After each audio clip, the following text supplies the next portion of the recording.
நம்முடைய வீட்டிலே பாம்பு வந்திருக்கிறது என்றால் நிச்சயம் நீங்கள் வனத்துறைக்கு தகவல் தெரிவிக்கலாம் அல்லது தீயணைப்பு துறைக்கு தகவல் தெரிவிக்கலாம். இல்லை, பாம்பு பிடிப்பதற்காக சில தன்னார்வ தொண்டு நிறுவனங்களைச் சேர்ந்த உறுப்பினர்கள் இருப்பார்கள். அவர்கள் மூலியமாக நீங்கள் தொலைபேசியில் தொடர்பு கொண்டு அவர்கள் மூலியமாக நீங்கள் பாம்பை பிடிக்கலாம்.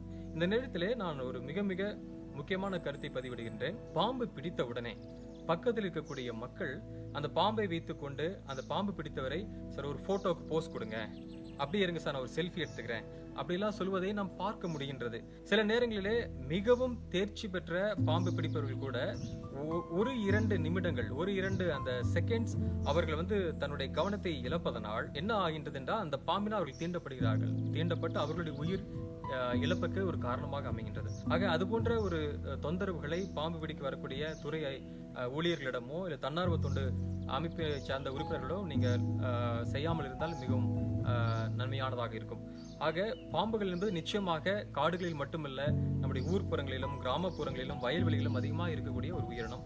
எனவே அதை பார்த்து அதை பாம்பு கடித்த உடனே நாம் என்ன செய்வேன் என்பதை தெரிந்து கொண்டு அதற்கேற்றாற்போல் நடந்து கொண்டால் பாம்பு கடியில் ஏற்படக்கூடிய அந்த உயிர் இழப்புகளை நாம் தவிர்க்கலாம்.